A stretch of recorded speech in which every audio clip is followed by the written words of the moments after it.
कोकणासह मुंबईच्या बऱ्याच पट्ट्यात यंदा शिवसेना विरुद्ध शिवसेना अशी लढाई होताना पाहायला मिळणार आहे। त्यातीलच एक म्हणजे सिंधुदुर्ग जिल्ह्यातल्या कुडाळ विधानसभा मतदारसंघात होणारी लढत। हा मतदारसंघ गेले कित्येक वर्षापासून नाईक विरुद्ध राणे या वादाचा होम ग्राउंड राहिलाय।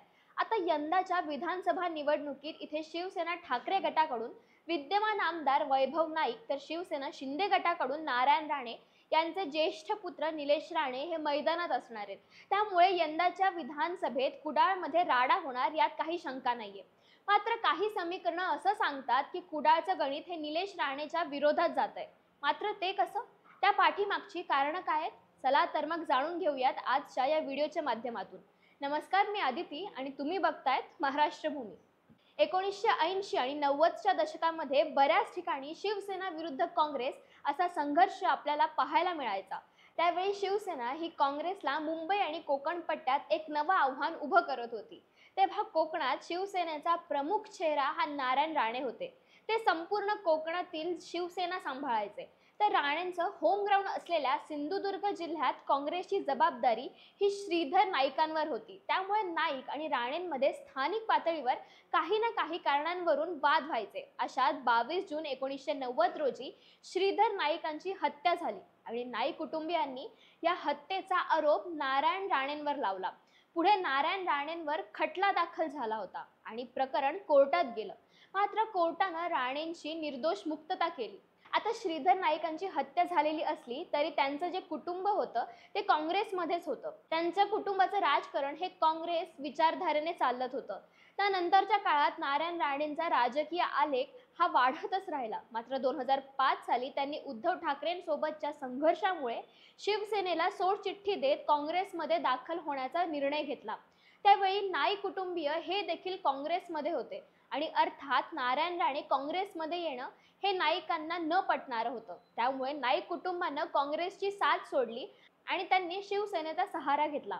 अशातच 2009च्या विधानसभा निवडणुका लागल्या आणि नारायण राणे विरोधात कोण हा प्रश्न निर्माण होत असताना ठाकरेंनी श्रीधर नाईकांचे पुतणे वैभव नाईकांना निवडणुकीच्या मैदानात उतरवलं आणि त्यावेळी पहिल्यांदा प्रत्यक्षपणे राणे विरुद्ध नाईक अशी लढाई झाली।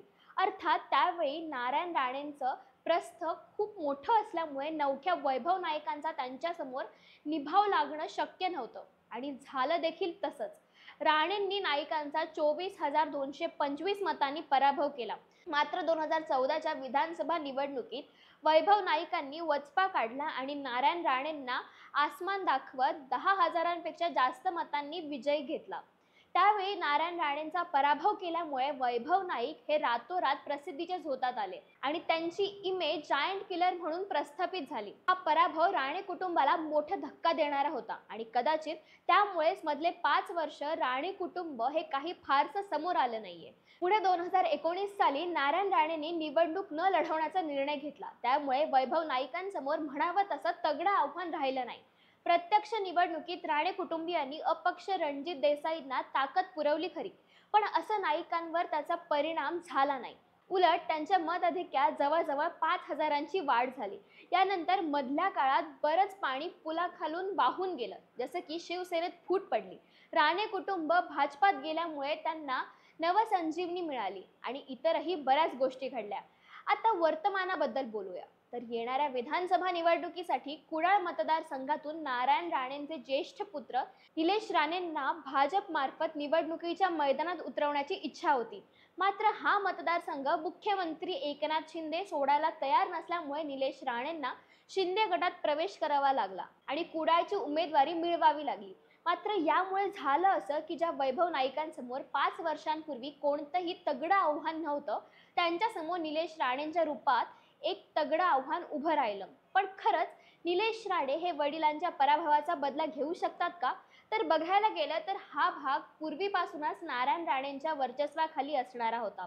आता मधल्या काळात काही प्रमाणात राणेंचं वर्चस्व या भागावरून कमी झालंय खरं, मात्र त्यांच्या भाजपातल्या प्रवेशानंतर शिवाय त्यांना केंद्रीय मंत्रीपद आणि आता खासदारकी मिळाल्यानंतर राणे हे इथे पूर्वीसारखेच बाहुबली नेते दिसतात। शिवाय नुकतेच झालेल्या लोकसभा निवडणुकीची आकडेवारी पाहिली तर कुडाळ विधानसभा मतदारसंघातून नारायण राणेंना 26,000पेक्षा अधिकचं मताधिक्य मिळाल्याचं आपल्याला लक्षात येतं।